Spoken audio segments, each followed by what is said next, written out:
Hello viewers, welcome to Laws and Lawyers. কেমন আছেন সবাই? নিশ্চয়ই ভালো আছেন। আপনারা দেখছেন আইন বিষয়ক চ্যানেল লস অ্যান্ড লয়ার্স, আর এই চ্যানেলের মাধ্যমে মূলত আমরা আইনের মৌলিক বিষয়গুলো নিয়ে কথা বলে থাকি। আর তারই ধারাবাহিকতায় আমি আজকে বর্তমান সময়ে খুবই আলোচিত এবং খুবই জনপ্রিয় একটি ইস্যু নিয়ে আমি আলোচনা করছি, আর সেটি হচ্ছে ড্রোন নিয়ে। ভিউয়ার্স, আমাদের আজকের ভিডিওর বিষয় হচ্ছে বাংলাদেশে ড্রোন উড়ানোর নিয়ম কি। সো ভিউয়ার্স, আশা করছি ভিডিওটা আপনাদের কাছে খুবই ইন্টারেস্টিং হবে। আসছি ছোট্ট একটা প্রোমোর পরে, আমাদের সাথেই থাকুন।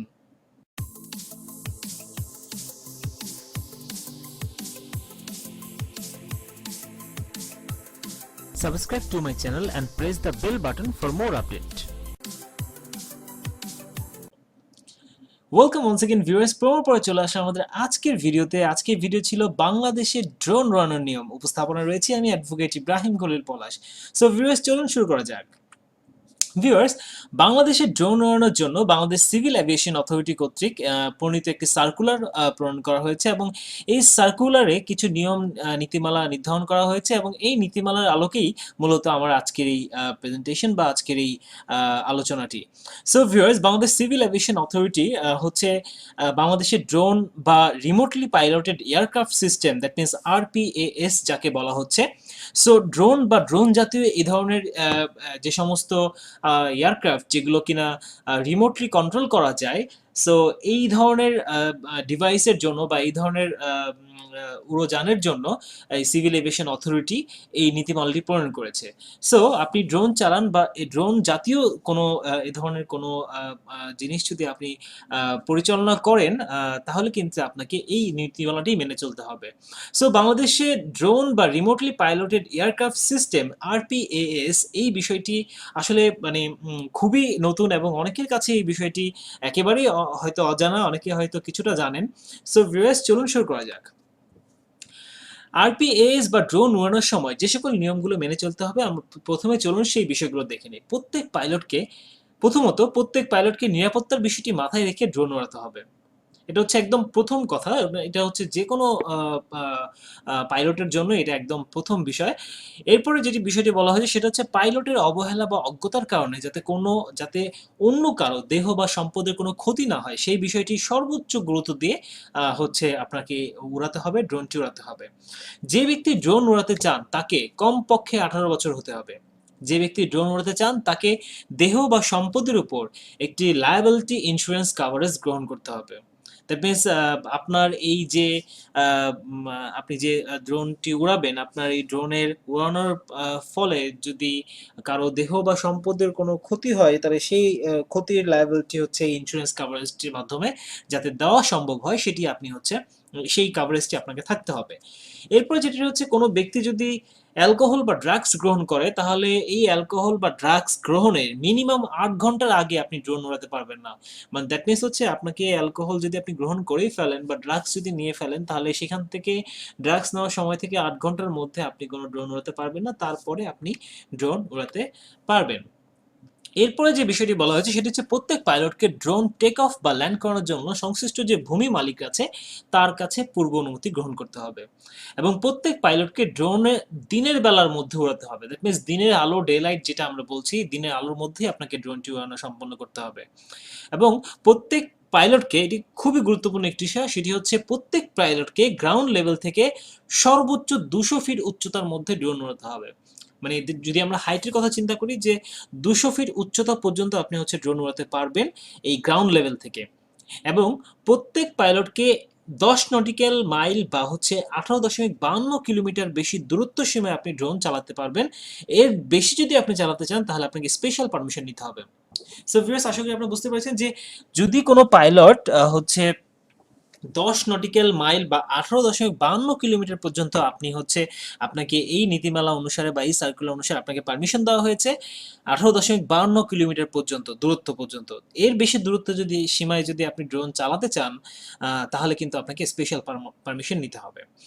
কোনো পাইলট ফরেস্ট এরিয়া বা ফরেস্ট ফায়ার এরিয়া যেটি রয়েছে তার 5 নটিক্যাল মাইল বা 9 কিলোমিটারের মধ্যে হচ্ছে ড্রোন উড়াতে পারবে না। সো এটি কিন্তু একেবারে নিষিদ্ধ করা হয়েছে এখানে। পাইলট যে সকল আকাশসীমা নিষিদ্ধ এমন এরিয়াতে ড্রোন উড়াতে পারবে না, এবং পাইলটকে কোনো ব্যক্তি, বিল্ডিং, প্রাণী বা যে কোনো স্থাপনা থেকে মিনিমাম 1000 ফুট দূরত্ব রেখে তারপরে ড্রোন চালাতে হবে। সো আপনি যেখানেই ড্রোন চালান, আমরা অনেক সময় দেখি ঢাকা শহরে হচ্ছে যখন ড্রোন চালানো হয় তখন খুব মানে কোনো বিল্ডিং এর একেবারে জানলার পাশ দিয়ে বা হচ্ছে কোনো ব্যক্তির মাথার উপর দিয়ে এরকম করে ড্রোন চালানো হচ্ছে। সো যদি যদিও আসলে এই সার্কুলারটিতে স্পেশালি বলা নেই যে কোন ধরনের ড্রোনের ক্ষেত্রে এই নীতিমালাগুলো আসলে অনুসরণ করা হয়েছে। যদি, কারণ আমরা দেখছি যে অনেক খেলনা ড্রোন রয়েছে বা অনেকে আমরা ফান করার জন্য ড্রোন ইউজ করে থাকি, অনেকে ভিডিও করার জন্য, সিনেমাটোগ্রাফি করার জন্য বা ইমেজ ফটোগ্রাফি করার জন্য হচ্ছে আমরা শুটিং, নাটক এই সমস্ত কারণে আমরা হচ্ছে ড্রোন ইউজ করে থাকি অনেকেই।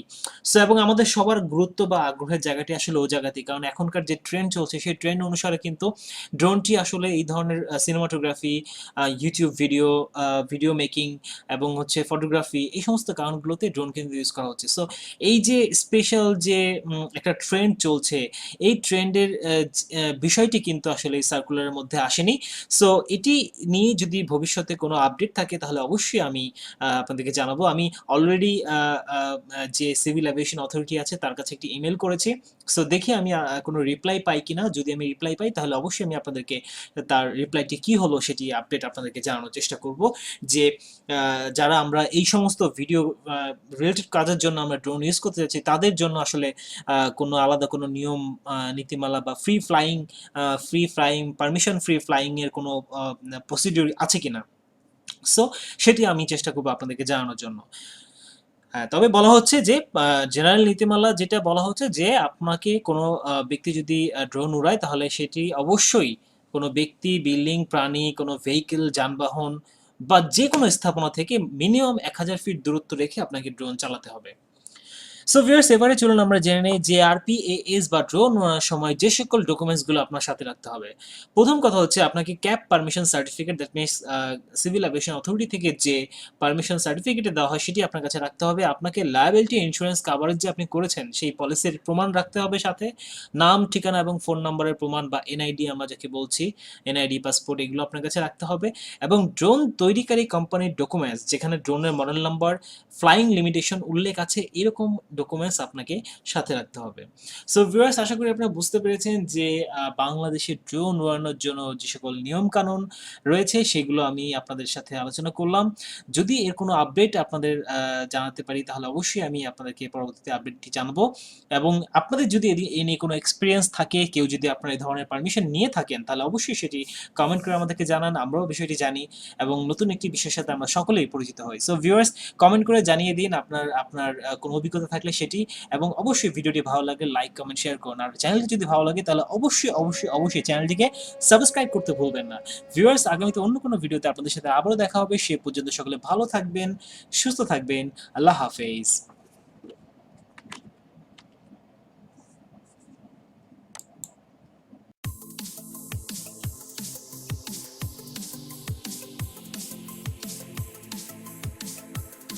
Subscribe to my channel and press the bell button for more updates.